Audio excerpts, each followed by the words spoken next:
Jedna od standardnih lovačkih priča muškaraca koji se trude da osvoje žensko srce je ona vojnička. Kada bi neko uzeo da na osnovu njih napravi strukturno-organizacioni profil naše armije, shvatio bi da u njoj ne postoje pešadija, intendanske jedinice, inženjerija. Nema kerovođa i bolničara, već samo go specijalac do specijalca. I ne samo to. Nijedan od njih nije bez borbenog iskustva iz koga je jedva živu glavu izvukao i za malo spasio sve te srpske zemlje od agresora. Ali eto, on bio jedan, svi ostali ili pobegli ili izginuli, a on ostao da priča potresnu priču. Ukoliko strane obaveštene službe opsežnim operativnim radom na terenu, ne daj Bože, dođu do tih podataka, crno nam se piše, jer ćemo verovatno posle otkrivanja te vrhunski čuvane tajne o broju naših specijalaca morati da krenemo u finalni obračun sa, recimo, Amerikom. I šta onda? Kad ih osvojimo, morat ćemo još i humanitarnu pomoć da im šaljemo. Šalu na stranu. Specijalaca u stvarnosti ima jako malo, a oni pravi najčešće i nisu služili vojni rok kao regruti, već su profesionalna vojna lica. Ljudi koji se školuju godinama da imaju hladnu glavu pod kišom kuršuma, imaju i mišiće i mozak i sve to znaju da kontrolišu. Ljudi za koje se sa pravom može reći da su posebno kovan.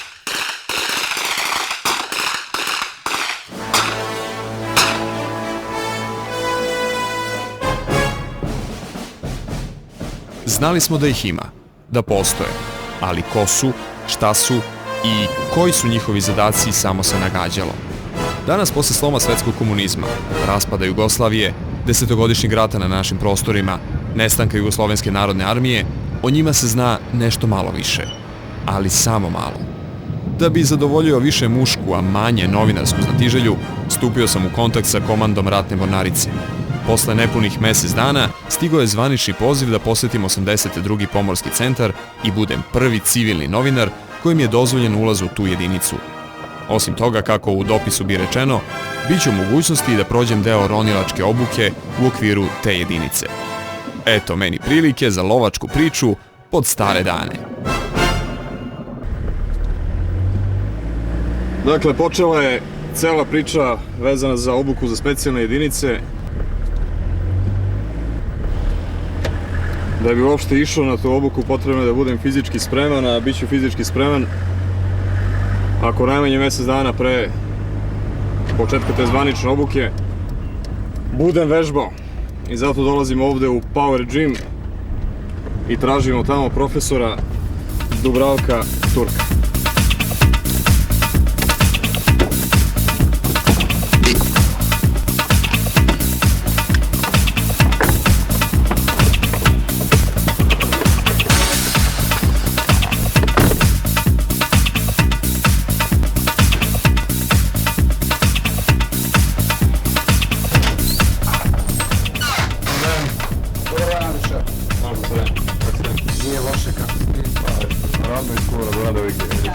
Hoćemo nešto da radimo?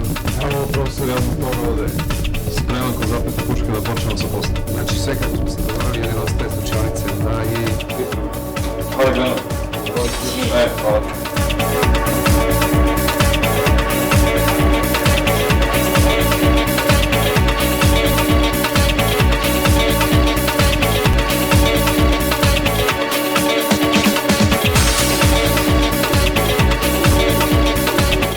Raditi sada par vežbi za noge i par vežbi za gornji za kolan, grudi i ruke. Eventualno tako da to ja prepuštam sada Maju. Maja, sam Izvoli. Dakle, Maja, što očekaj? Sada ćemo da uradimo par vežbi za donji deo, za noge, a posle ćemo da pričamo na gornji deo. Radit ćemo serije od 12 ponavljanja i serije za svaku mašinu.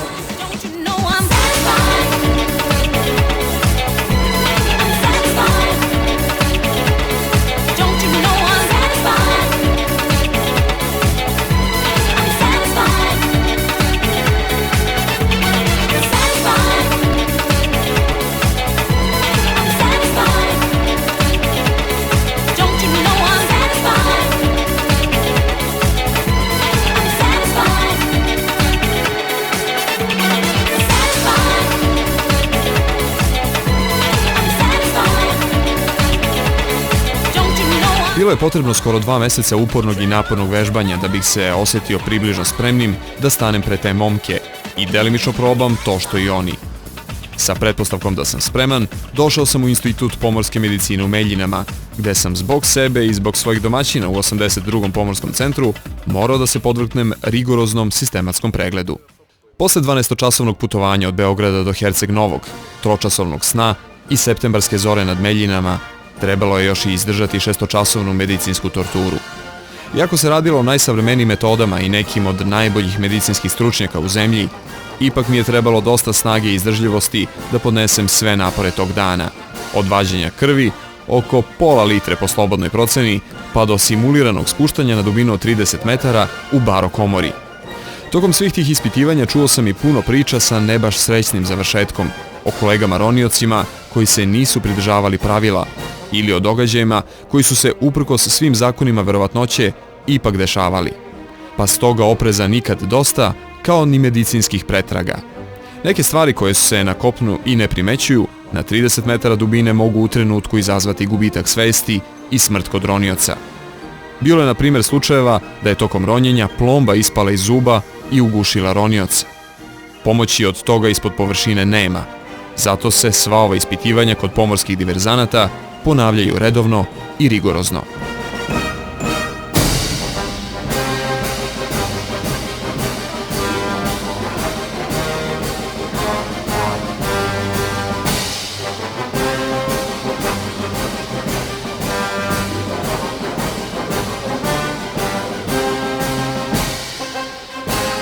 Na kraju pečat i potpis, sve je u redu i mogu dalje. Mogu da prekoračim prag 82. pomorskog centra i da se suočim ne samo sa tim starim morskim vukovima, već i sa svojim strahovima.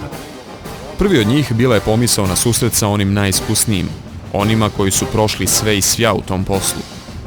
Priče koje sam o njima čuo u Meljinama samo su mi unosile dodatnu tremu, nervozu i strah, a naročito samo postavljeno pitanje kako će ti ljudi, navikli na tajnost i na eksponiranje, primiti prvog novinara u istoriji jedinice. Doček je međutim bio sve, samo ne ono što je očekivano. Brigu o meni preuzela je živa legenda ronilačkog zanata kod nas, Mića Martinović. Dobroćudni Lala, čovek sa najdebljim živcima koga sam upoznao, jedan od malobrojnih u ovom delu sveta koji su obučeni za takozvano ronjenje u saturaciji i uz to dobrovoljac za vađenje mornara iz potonulog Kurska. Mića ne voli da priča previše o sebi, niti mu je samo eksponiranje previše drago. On je jednostavno čovek koji voli posao kojim se bavi i koji ume da prenese znanje na druge. I to radi, čini se, najbolje na svetu. Od Miće se je moglo dosta čuti, naučiti o ronjenju kao uživanju, zabavi, a i takođe o svim opasnostima koje uz to idu. Ipak, glavni motiv mog dolaska u 82. pomorski centar bilo je upoznavanje sa jedinicom pomorskih diverzanata, najstarijom i najskrivenijom specijalnom jedinicom na Balkanu. Jedinicom o kojoj sam pre nego što sam došao u nju čuo puno priča, ali najčešće iz druge ruke. Jedno ime se u tim pričama uvek i najviše provlačilo. Tomislav Petrović. Kapetan bojnog broda, ronilac, diverzant, prvi među jednakima. Čovek pred kojim sam imao veću tremu nego pred mnogim državnicima i političarima zajedno. Da biste bili komandant ovakve elitne jedinice Vojske Jugoslavije, jedinice koja je sastavljena od posebne vrste ljudi koji zbog svojih psihofizičkih kvaliteta nadmašuju nas prosečne, i sami morate biti čovek od posebnog soja. Čini funkcija, naročito u ovakvoj jedinici, samo su preduslov za mogućnost komandovanja, a osnova je sama ličnost. Čovek, njegovi kvaliteti i njegove mogućnosti. Ne treba biti Freud pa videti da sve te potrebne osobine Tomislav nosi u sebi i da kao takav ima poštovanje svoje jedinice. Jedinice čiji su pripadnici svesni da će se u ratnim uslovima tek svaki četvrti vratiti sa zadatka. Jesu, bez daljnjeg. Čak i na vežbama mi nemamo 100% uspeh. Znači, u stvarnim borbenim dejstvima oni znaju čak i u mirnodopskoj obuci. Imali smo jedno vreme da je praktično svaka generacija pamtila neki, da kažem, incident koji se fatalno završavao. A normalno u ratu postoje gubici. Ne može se bez gubitaka ratovati. Oni to znaju, oni imaju drugove koje su izgubili. Sve se to zna. Ne farbamo mi ništa. Ne lažemo mi nikoga. Ne može se na lažima graditi jedinica ovakvog tipa. Ova jedinica je formirana 1960. godine u Boki Kotorskoj, u trenucima kada moda specijalaca i specijalnih jedinica nije bila ni u kolevci. Tada je trebalo biti naročito hrabar i prihvatiti pionirski izazov u nečemu totalno nepoznatom na našim prostorima. I tada je nastao kult respekta i hrabrosti u poslu pomorskih diverzanata. Za ovaj posao apsolutno treba hrabrost. Malo pre smo govorili o ronjenju. Ronjenje može da bude rutina. To je jedna, ali diverzija ne može da bude rutina. Diverzija pre svega znači da je različit pristup, drugčiji, diversus. To je jedna stvar, znači nema rutine, a drugo, ne može biti rutina ako vam je glava u torbi. Tu mora da postoji strah, to je normalno. Strah nam omogućava da sačuvamo život, da razmišljamo bolje, ali ne strah panični, nego jedna doza straha, jedna doza opreznosti, znači koja zahteva, znači koja prvo proizvodi sigurno lučenje određene količine adrenalina koja je potrebna da brže reagujemo, da bolje reagujemo. Znači, tu nema dileme. Postoji, prisutan je strah i potrebna je hrabrost. Da bi dobili zvanje pomorskog diverzanta, aktivni pripadnici Vojske Jugoslavije moraju da prođu skoro 4-godišnju obuku. Samostalno da bude osposobljen da u svim meteorološkim, taktičkim i astronomskim uslovima, znači po teškom moru, po vetru, po kiši, po struji, noću i na branjeni objekat. Na dobro branjeni objekat treba minimum 3 godine nakon završetka kursa. Znači, da bi on vodio drugoga ili da bi išao sam. A da bi pratio nekoga već nakon 10 meseci, znači obuke, smatramo da je osposobljen da bude pratilac u pari. Znači, da ga neko drugi vodi, da on bude onaj koji samo nosi eksploziv i pomaže. A kada smo već kod obuke, moja, praćena iskusnim okom Miće Martinovića, napredovala je lagano, ali sigurno. Posle nekoliko dana teorije i upoznavanja sa opremom, bilo je vreme prvi put obući mokro ronilačko odelo, koje uz prednost da vas greje iako ste u vodi i mokri, zato se i zove mokro, ima i manu da vas sprečava da potonete.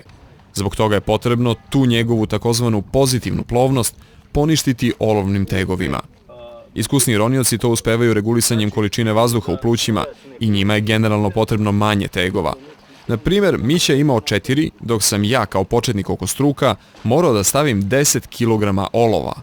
Posle par probnih krugova sa odelom i maskom, bilo je vreme za opremanje i prvi pravi zaron sa bocama napunjenim vazduhom pod pritiskom od 200 bara.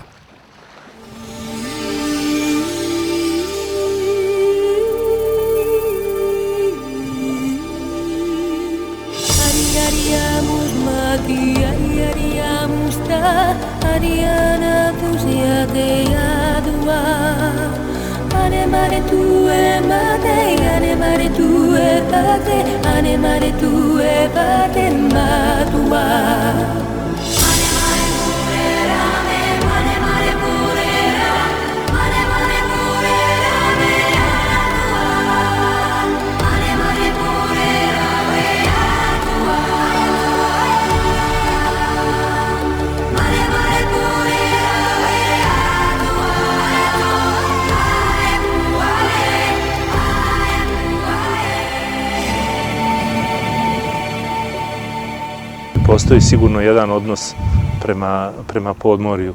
Ja volim more. Volim more na površini, volim more ispod površine. Znači, da bi nešto volili morate da poznajete. Znači, i živi svet i sve ostalo. Znači, jako je važno da poznajete ambijent u kom se nalazite, da se osjećate sigurni, da ne razmišljate o toj sigurnosti, nego jednostavno kao šta šetate. Tako se roni. Kao šta pešak hoda, tako ronilac treba da roni da bi mogao da primećuje, da može da vidi ono šta je dole, šta je interesantno. A ovako sam ja prohodao u moru. Bilo je strašno, bilo je teško, bilo je prelepo. Tamo dole, kada zaboravite da se nalazite u za čoveka neprirodnom okruženju, shvatite da sve odiše nekom čudnom mirnoćom i odsustvom tenzija koje nas na svakom koraku na kopnu zaskaču.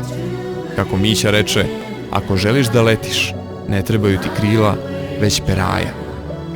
Dubina do koje smo tokom mojih zarona ronilačke inicijacije došli bila je 17 metara. S obzirom da smo bili opremljeni bocama sa komprimovanim vazduhom, to i nije bila neka dubina.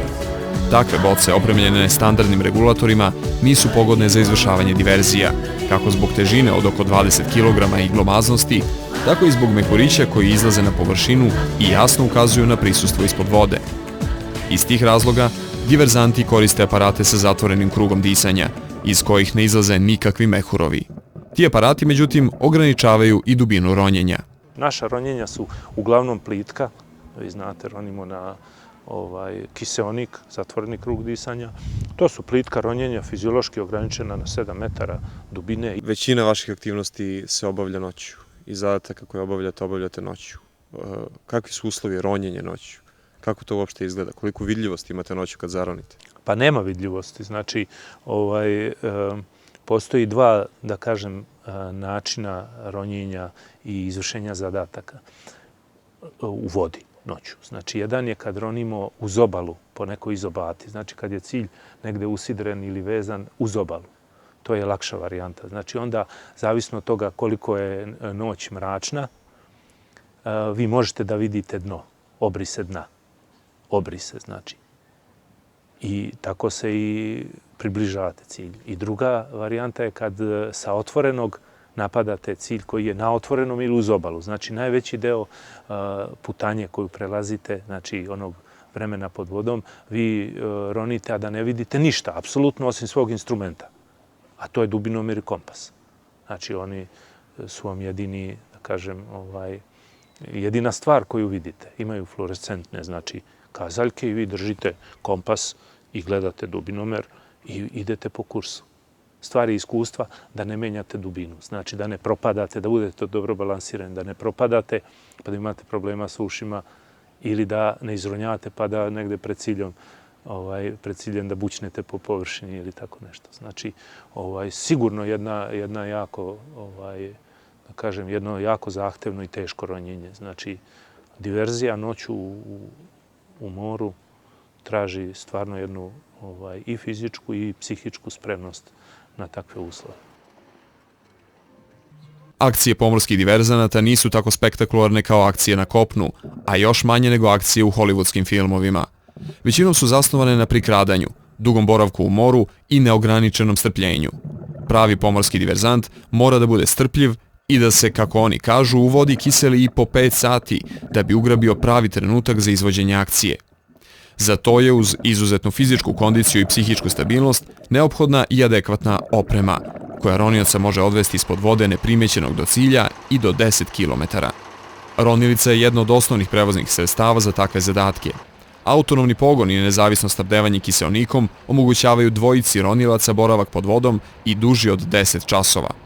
Njen osnovni zadatak je da diverzanta dovede u blizinu mesta izvođenja diverzije, odakle on sa sopstvenim aparatom sa zatvorenim krugom disanja kreće na izvršenje zadatka. Ronilica može takođe i da do mesta izvođenja diverzije preveze i podvodne mine i drugu potrebnu opremu za diverzante. Tokom probne vožnje, u jednoj od ronilica kojima raspolažu naši pomorski diverzanti, shvatio sam da ako uopšte uspete da uđete u nju, ne morate ni na koji drugi način da dokazujete hrabrost. Vidljivost iz ronilice ne postoji, kao ni prostor za noge, to jest peraja, a osjećaj klaustrofobije pojačavaju čudni zvuci koji iz nje izlaze tokom rada motora. Pilot upravlja njom isključivo na osnovu instrumenata, a vi se generalno osjećate kao u zatvorenom buretu punom vode sa jednom cevi u ustima kroz koju dišete, a još ste pri tome svesni da se negde i na nekoj dubini krećete. Međutim, ti momci ronilicu ne doživljavaju tako kao ja, već kao prevozno sredstvo iz svakodnevnog života, kao što mi poimamo automobil, na primjer. Tehnika i oprema mogu u izvršenju zadatka da pomognu puno, ali ne i uvek. Nekad ipak sve zavisi od čuvenog faktora čovek.